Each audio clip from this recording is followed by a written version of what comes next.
प्यारे दोस्तों नमस्कार।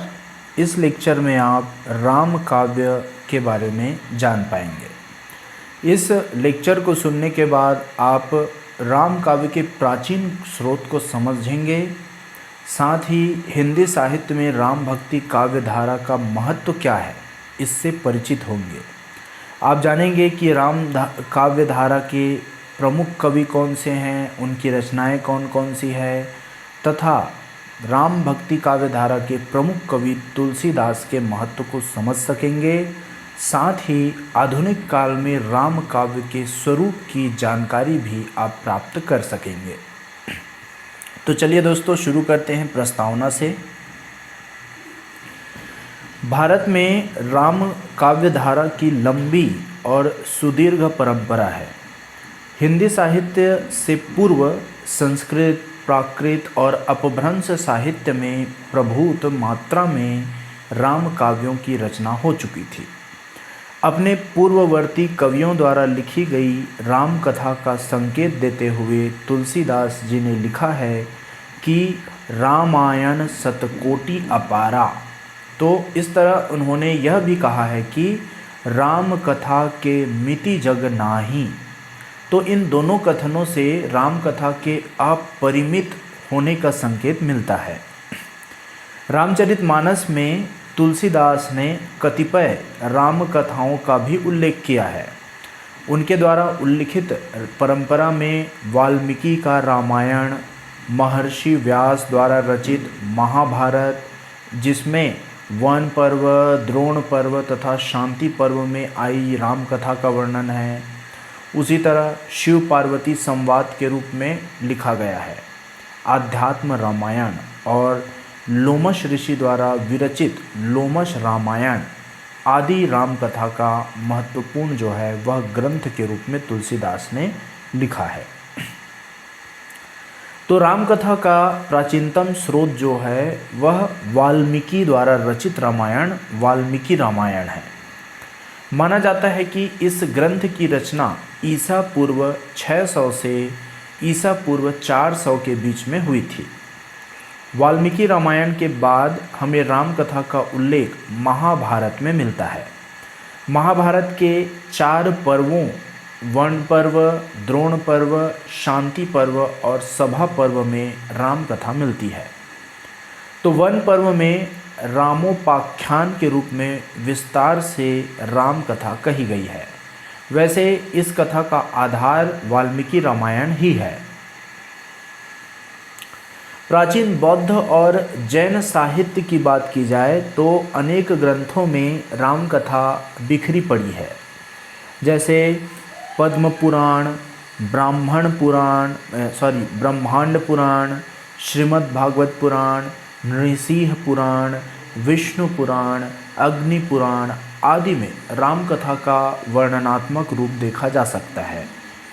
संस्कृत, प्राकृत और अपभ्रंश ये जो प्राचीन ग्रंथ के हैं, इनके अलावा संस्कृत के अनेक महाकाव्यों और नाटकों में भी राम काव्य की परंपरा के सूत्र हैं, ये हमें मिल जाते हैं। राम काव्य की दृष्टि से जो है वह कालिदास का रघुवंश जो है वह विशेष उल्लेखनीय है। अभिनंदन की रचना जो है रामचरित, करी भट्टी की रचना है रावण वध, उसी तरह कुमारदास के द्वारा रचा गया है जानकी हरण, भवभूति द्वारा रचा गया है उत्तर रामचरित, जयदेव द्वारा रचा गया है प्रसन्न राघव और राजशेखर की रचना है बाल रामायण। ये जो है राम कथा के उल्लेखनीय ग्रंथ है। अब हम देख लेते हैं दोस्तों राम कथा के प्राचीन स्रोत। शताब्दियों से राम काव्य अत्यंत लोकप्रिय रहा है। न केवल भारत में अपितु विदेशों में भी राम कथा का प्रसार तुलसीदास द्वारा राम कथा के सर्जन से पहले से था। राम कथा का प्रथम सुव्यवस्थित ग्रंथ वाल्मीकि रामायण माना जाता है। इसका रचनाकाल 400 ईसा पूर्व से 600 ईसा पूर्व के बीच अनुमानित है। वाल्मीकि रामायण की रचना के समय में राम कथा को बौद्ध साहित्य में भी निबद्ध किया गया था। कुछ शताब्दियों के अंतर से जैन धर्म में भी राम कथा को धर्म कथा का माध्यम बनाया गया। ब्राह्मण परंपरा में वाल्मीकि रामायण को जो है वह मूल स्रोत के रूप में अंगीकार किया गया है और राम संबंधी संपूर्ण वाङ्मय उसी के आधार पर रचा गया है। वाङ्मय अर्थात साहित्य में जो लिखित परंपरा है उसको।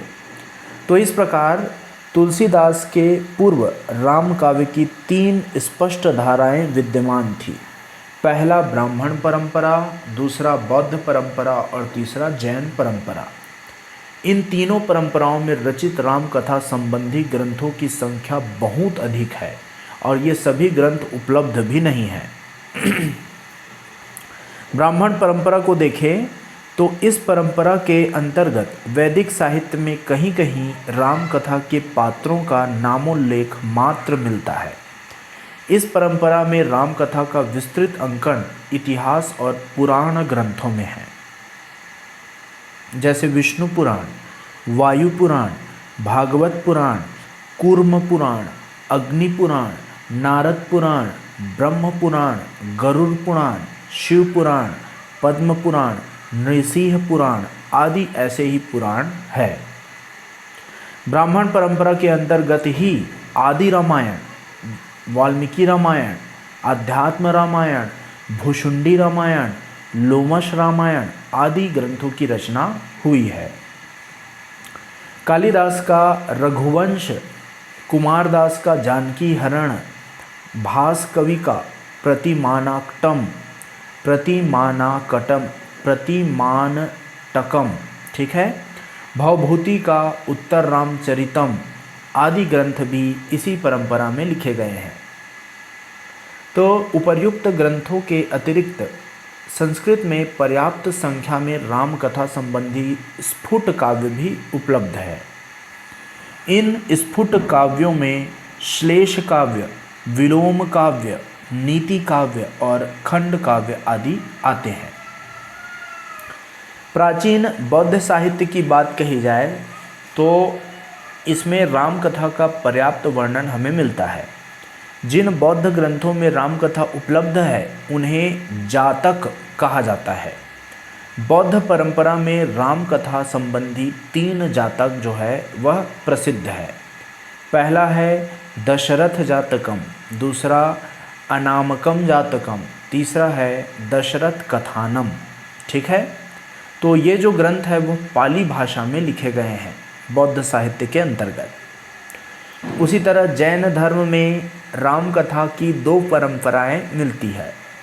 पहली परंपरा विमल सूरी के रचना पौमचर्यम से प्रारंभ होती है और इसकी भाषा प्राकृत है।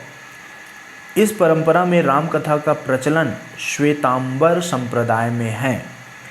दूसरी परंपरा का प्रारंभ गुणभद्रकृत उत्तर पुराण से होता है और इस परंपरा का विशेष मान दिगंबर संप्रदाय में है। तो रामकथा संबंधी जैन ग्रंथों की संख्या बहुत अधिक है। उनमें विशेष उल्लेखनीय ग्रंथों को बताया जा रहा है, जैसे विमल सूरी के द्वारा रचित पौमचर्यम जो कि प्राकृत में है, स्वयंभू द्वारा रचित पौमचर्यु अपभ्रंश में है तथा आचार्य क्षेमेंद्र द्वारा रचित दशावतार चरित जो कि संस्कृत में है आदि। अब हम देखते हैं तुलसीदास जी के पूर्व के राम काव्यों को। तो हिंदी में तुलसीदास से पूर्व के राम काव्य की कोई सुदृढ़ परंपरा दृष्टिगत नहीं होती। फिर भी कुछ ग्रंथ ऐसे हैं जिनमें प्रकारांतर से राम कथा का वर्णन मिलता है। जैसे चंदर बरदाई की प्रसिद्ध रचना पृथ्वीराज रासो है, तो रासो के द्वितीय समय में दशावतार का वर्णन है। इसमें विष्णु के 10 अवतारों का वर्णन प्रायः 900 छंदों में हुआ है और इसे राम काव्य कहा जा सकता है। राम भक्ति के संदर्भ में रामानंद जी के कुछ पद जो हैं वह भी उल्लेखनीय हैं। उसी तरह सूरदास के सूरसागर के 9वें स्कंध में पद संख्या 15 में 172 तक राम कथा निबद्ध की गई है। यद्यपि सूरसागर में मुख्य रूप से कृष्ण की लीलाओं का ही गान किया गया है, पर राम कथा से संबंधित ये जो पद है अपने आप में परिपूर्ण हैं और स्वतंत्र रूप से पढ़े जा सकते हैं। इसके बाद हम आते हैं अग्रदास और नाभादास के बारे में। तो तुलसीदास जी के बाद तुलसीदास जी के पहले अग्रदास और नाभादास ने भी राम कथा से संबंधित कुछ पदों की रचना की है। अवधि के कवि ईश्वर दास की जो राम कथा है, इससे संबंधित अनेक महत्वपूर्ण रचनाएं हैं और ईश्वर दास की रचनाओं में हम देख सकते हैं जैसे राम जन्म, अंगद पैज और भरत मिलाप नामक राम काव्य विशेष रूप से चर्चित है। ईश्वर दास की रचनाएं जो हैं वह दोहा चौपाई छंद में लिखी गई है। इन रचनाओं को तुलसीदास के रामचरितमानस का पूर्वाभास माना जाता है। तुलसीदास के पूर्व काफ़ी संख्या में राम काव्यों की रचना हो चुकी थी। भारतीय वाङ्मय में राम कथा एक ऐसा प्रसंग है जिस पर सभी कालों में रचना हुई है और अब भी हो रही है। अब हम आते हैं तुलसीदास और उनके समकालीन राम काव्य। तो हिंदी काव्य धारा में तुलसीदास जी राम कथा के सिरमौर हैं। इसमें कोई दो राय नहीं है कि राम काव्य धारा के सर्वश्रेष्ठ कवि आदि कवि वाल्मीकि हैं और उनकी रचना रामायण सर्वश्रेष्ठ ग्रंथ है। राम काव्य धारा के सभी रचनाकारों के लिए वे आधार स्तंभ है। राम काव्य लिखने वाले हर कवि ने वाल्मीकि से सामग्री ग्रहण की है। वे पहले कवि हैं जिन्होंने राम कथा को विस्तृत आधार प्रदान किया है। यह अलग बात है कि पीछे के कवियों ने उनके कथानक को आवश्यकतानुसार तोड़ा मड़ोड़ा और नया मोड़ दिया है। राम कथा के कथानक संबंधी विस्तृत परिवर्तन को जैन और बौद्ध राम कथा काव्यों में लक्ष्य किया जा सकता है। तुलसीदास जी ने भी वाल्मीकि की राम कथा को अपने ढंग से तोड़ा और मड़ोड़ा है और युग की आवश्यकता के अनुसार उनमें नवीन और नवीनता का सन्निवेश भी किया है। तुलसीदास एक ऐसे कवि हैं जिन्होंने राम कथा को कई रूपों से लिखा है। राम कथा पर आधारित उनकी अनेक रचनाएं हैं, जैसे राम लला नहछू, रामाज्ञा प्रश्न, जानकी मंगल, रामचरितमानस, गीतावली, विनय पत्रिका, बरवय रामायण, कवितावली और हनुमान बाहुक। ठीक है, तो तुलसीदास की प्रामाणिक कृतियों की संख्या जो है वह 12 है। इन कृतियों में जो 7 कृतियाँ ऐसी है जिनमें राम कथा वर्णित है। तो ऐसा तुलसी जैसे कवि के लिए ही संभव है कि वह एक ही कथा का वर्णन विभिन्न काव्यों में करें और सब में नवीनता और ताजगी दिखाई पड़े। तुलसीदास संग्राहिका वृत्ति के कवि हैं। रामकथा के लिए उन्होंने उपलब्ध तमाम स्रोतों से सामग्री संग्रहित की है और इस संदर्भ में विजय नारायण सिंह ने लिखा है कि संग्राहक कवि की कविता मध्यवर्ती कोटि की होती है, जो मधुमक्खी के समान विभिन्न फूलों से रस एकत्र कर ऐसे मधु छत्र का निर्माण करती है जिसके रस में उन मूल स्रोतों के अस्तित्व का पता ही नहीं चलता जिनसे मधु छत्र का रस निर्मित हुआ है। ऐसे कवि अपनी अंतर्दृष्टि, कल्पना शक्ति, गहन ज्ञान और सर्वभूत को आत्मभूत करने की क्षमता के कारण पूर्ववर्ती वाङ्मय से अपने काव्य की सामग्री का संचय करके उसका इस प्रकार नियोजन करते हैं कि उनकी कृति मौलिक कृति के समान प्रतिभासित होने लगती है। तो इस तरह से विजय नारायण सिंह ने तुलसीदास के रामकथा काव्य में अपनी बात कही है। तुलसीदास ने भी वाल्मीकि की राम कथा को अपने ढंग से तोड़ा मरोड़ा है और युग की आवश्यकता अनुसार उनमें नवीन सिद्धांतों का सन्निवेश किया है।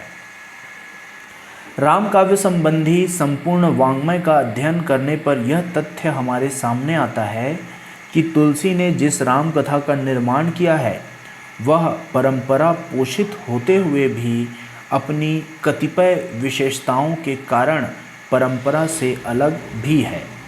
इस संदर्भ में ध्यातव्य है कि तुलसी ने राम कथा की पूर्व परंपरा में उस तरह का परिवर्तन नहीं किया है जिस तरह बौद्ध या जैन कवियों ने किया है।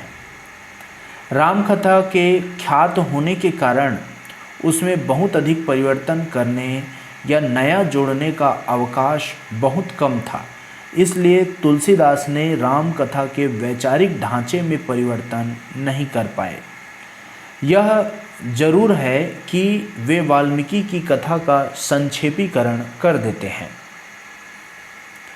रामचरितमानस की कथा तुलसीदास ने प्राचीन साहित्य से संग्रहित की है। वे इसका बार बार उल्लेख भी करते हैं। उनका रामचरितमानस नाना पुराण निगम आगम सम्मतम है। ठीक है, वे कहते हैं कि छहो शास्त्र सब ग्रंथन को रस है। ठीक है, लेकिन इन कथनों का यह आशय कदापि नहीं है कि तुलसीदास ने अपनी मौलिकता का प्रदर्शन नहीं किया। महान प्रतिभाशाली कवि के अनुरूप उन्होंने पूर्व उपस्थित सामग्री से जो काव्य भवन निर्मित किया है उसकी कलात्मकता, आकर्षक सौंदर्य और सार्वभौमिक उपयोगिता में ही कवि की मौलिकता दिखाई पड़ती है। रामचरितमानस में तुलसी ने एक आदर्श समाज और एक आदर्श धर्म की प्रतिष्ठा की है। पात्रों के आदर्श चित्रण द्वारा उन्होंने लोकहित और लोक मंगल की शिक्षा देते हुए संपूर्ण मानव समाज के सम्मुख आदर्श जीवन की रूपरेखा को प्रस्तुत किया है। तुलसी ने का जो मानस है वह अपनी गंभीरता, सरसता, सुंदरता और मानव प्रेषणीयता में सर्वोपरि है। तुलसी ने राम के जिस आदर्श चरित्र की स्थापना की है उसका स्वरूप किसी भी पूर्ववर्ती और परवर्ती राम काव्य में दृष्टिगोचर नहीं होता। तुलसी ने अपने काव्य में जिस गुरुता, गंभीरता और माधुर्य की सृष्टि की है वह अन्य काव्यों में दुर्लभ है। तो रामचरितमानस एक महाकाव्य है जिसकी महत्ता सर्वकालिक है। रामचरितमानस काव्य सौष्ठव, शील निरूपण, शिष्टता, साधुता, समन्वय, भक्ति, सुव्यवस्थित कथा योजना, इन सभी दृष्टियों से राम काव्य धारा में अन्यतम है, अर्थात इसके समान दूसरा कोई नहीं है। इस महाकाव्य की इन्हीं विशेषताओं के कारण गोस्वामी तुलसीदास राम काव्य धारा के प्रतिनिधि कवि के रूप में समादृत हैं। तुलसीकृत रामचरितमानस के अतिरिक्त राम भक्ति संबंधी पदों की रचना अनेक भक्त कवियों ने की है। इनमें तुलसी के बाद नाम आता है अग्रदास और नाभादास के पद का, जो कि विशेष महत्वपूर्ण है। तुलसीदास के समकालीन कुछ कवियों ने भी रामकथा से संबंधित रचनाएं की है। तुलसी के समकालीन कवि थे मुनीलाल। इनका काव्य है राम प्रकाश। ठीक है, और यह काव्य रीति शास्त्र के आधार पर लिखा गया है। नाभादास को भी तुलसीदास का समकालीन माना जा सकता है। इन्होंने भी राम भक्ति संबंधी पदों की रचना की है। तुलसी के समय के कुछ अन्य कवियों ने भी राम काव्य से संबंधित रचनाएं प्रस्तुत की है। यह अवश्य है कि इनमें अधिकतर फुटकल पद ही हैं, कोई महत्वपूर्ण ग्रंथ नहीं। तो सीधी सी बात है कि तुलसी के समकालीन कवियों ने राम कथा संबंधी फुटकल पदों की तो रचना की, पर किसी महत्वपूर्ण ग्रंथ जैसे प्रबंध काव्य के रूप में जो ग्रंथ है उसका प्रणयन नहीं किया। हिंदी साहित्य के इतिहास में महाकवि केशव दास की चर्चा रीतिकाल के अंतर्गत की जाती है। आचार्य रामचंद्र शुक्ल ने इन्हें अर्थात महाकवि केशव दास को सगुण धारा के फुटकल खाते में डाल रखा है। केशव तुलसी के लगभग समकालीन थे। केशव दास उम्र में तुलसी से कुछ छोटे थे। केशव दास ने राम कथा के रूप में रामचंद्रिका नामक ग्रंथ की रचना की है और इस प्रबंध काव्य में काव्य कौशल का तो प्राधान्य है, किंतु चरित्र चित्रण और प्रबंधात्मकता की उपेक्षा इसमें कर दी गई है। रामचंद्रिका ग्रंथ के संबंध में आचार्य रामचंद्र शुक्ल का मत उल्लेखनीय है। वे कहते हैं कि रामचंद्रिका अवश्य एक प्रसिद्ध ग्रंथ है, पर यह समझ रखना चाहिए कि केशव केवल उक्ति वैचित्र्य और शब्द क्रीड़ा के प्रेमी थे। जीवन के नाना गंभीर और मार्मिक पक्षों पर उनकी दृष्टि नहीं थी। उन्होंने हिंदी साहित्य के इतिहास में ऐसा कहा है। एक अन्य कवि हैं सेनापति।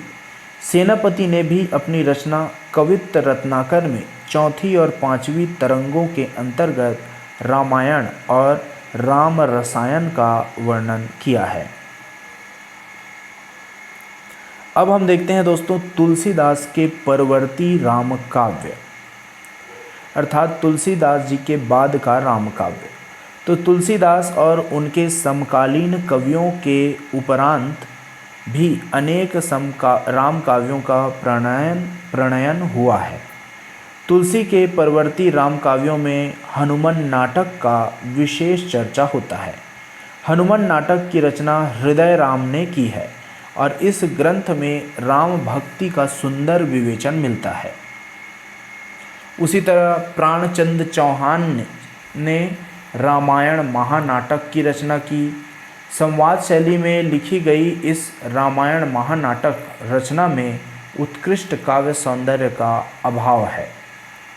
उसी तरह लाल दास ने अपनी रचना अवध विलास में राम सीता की विविध लीलाओं का विस्तृत वर्णन किया है। जानकी रसिक शरण जो हैं उनकी रचना का नाम है अवधि सागर और इस रचना में श्री कृष्ण की तरह राम और सीता के रास, नृत्य और विहार आदि का सुंदर वर्णन किया गया है। उसी तरह रीवा के नरेश महाराज विश्वनाथ सिंह ने अनेक राम काव्यों की रचना की है। रीवा के नरेश विश्वनाथ सिंह की रचनाएं हैं आनंद रघुनंदन, संगीत रघुनंदन, आनंद रामायण, रामचंद्र की सवारी आदि विशेष उल्लेखनीय हैं। इसके बाद हम देखते हैं मधुसूदन दास। मधुसूदन दास ने रामाश्वमेध नाम का ग्रंथ का रचना किया और यह जो रचना रामचरितमानस के आदर्श पर उन्होंने किया है। अब हम आते हैं दोस्तों आधुनिक काल और राम काव्य की ओर। तो राम काव्य की अजस्त्र धारा आधुनिक काल में भी प्रवाहित है।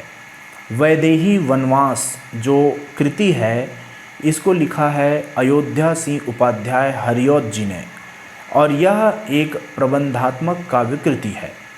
वैदेही वनवास प्रबंध काव्य का प्रकाशन सन 1940 में हुआ था और इस प्रबंध काव्य में राम कथा के वैदेही वनवास प्रसंग को आधार बनाया गया है।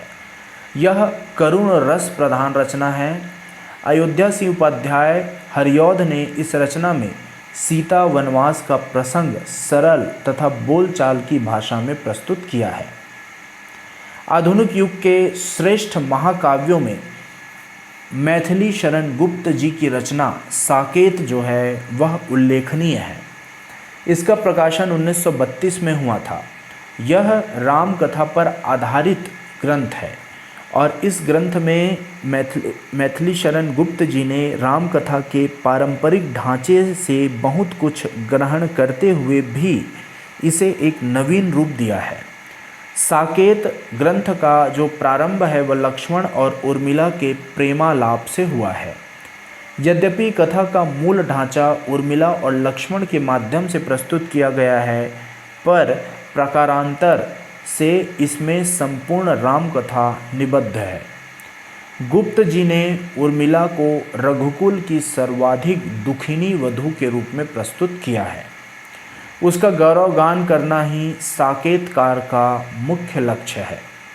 राम और सीता की सेवा में लक्ष्मण को बाधा न पड़े, इसीलिए उर्मिला उनके साथ वन नहीं जाती। वह साकेत अर्थात अयोध्या में ही रहती है। इसी सूत्र को पकड़कर गुप्त जी ने पूरी कथा साकेत में प्रस्तुत की है। राम कथा के अनेक अंशों को साकेत का कोई पात्र सुनाता है या महामुनि वशिष्ठ तपोबल से उसे साकेत में ही घटित होते हुए दिखाते हैं। राम काव्य परंपरा में साकेत का महत्वपूर्ण स्थान है। आधुनिक काल में अपने समृद्ध काव्य वैभव और कथा की प्रस्तुति की नवीन पद्धति के कारण इस रचना का विशेष महत्व है। इस काव्य में सीता राम की पत्नी के रूप में नहीं, भारत लक्ष्मी के रूप में चित्रित की गई है। गुप्त जी ने लिखा है कि भारत लक्ष्मी पड़ी राक्षसों के चंगुल में।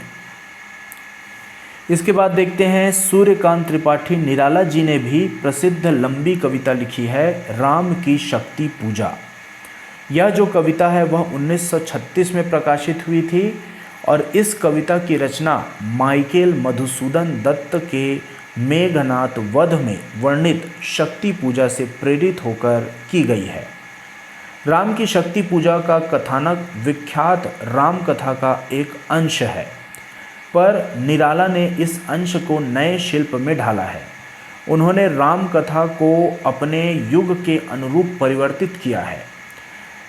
सूर्यकांत त्रिपाठी निराला के राम जो है वह अवतारी राम नहीं, बल्कि एक संशय युक्त अपने समय के साधारण मानव हैं। वे अपने समय की स्थितियों से अवसादग्रस्त हैं।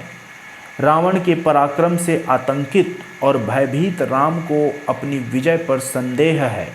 उनका मन स्थिर नहीं है, बार बार उन्हें पराजय की चिंता होती है। निराला ने कविता में उनके मन का मनोवैज्ञानिक विश्लेषण किया है। उनका विश्लेषण राम की मानवोचित कमजोरी का आभास देता है। राम के थके हारे मन को सीता के उस रूप की याद आती है जिसे उन्होंने जनक की वाटिका में देखा था और उनमें नई आशा का संचार होता है। वे अभिष्ट की सिद्धि के लिए शक्ति पूजा का निर्णय लेते हैं। वे शक्ति की उपासना करते हैं और उन्हें सफलता मिलती है। तो राम के चरित्र में इस तरह का नया मोड़ लाकर निराला जी ने अपनी मौलिकता का परिचय दिया है। राम की शक्ति पूजा में प्रतीक और बिंबों का सौष्ठव देखते ही बनता है। एक उदाहरण प्रस्तुत है, जैसे है अमानिशा उगलता गगन घन अंधकार, खो रहा दिशा का ज्ञान, स्तब्ध है पवन चार, अप्रतिहत गरज रहा पीछे अम्बुधि विशाल, भूधर ज्यो ध्यान मग्न केवल जलती मशाल। तो आधुनिक युग के कई अन्य रचनाकारों ने भी राम कथा को अपनी कृति का उपजीव्य बनाया है। ऐसी रचनाओं में रामनाथ ज्योतिषी की रचना है श्री रामचंद्रोदय। उसी प्रकार डॉक्टर बलदेव प्रसाद मिश्र की रचना है साकेत संत।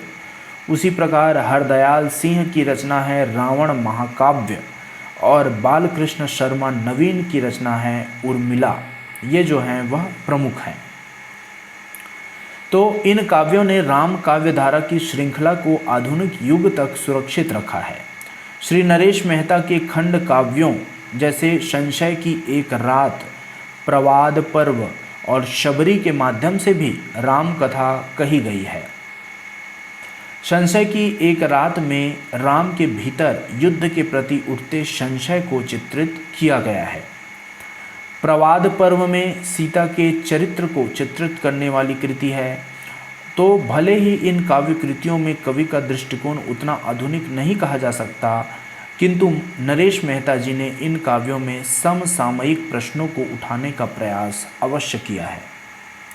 तो निष्कर्ष रूप में हम यह कह सकते हैं दोस्तों कि भारतीय वाङ्मय में राम काव्य धारा की एक सुदीर्घ परंपरा है।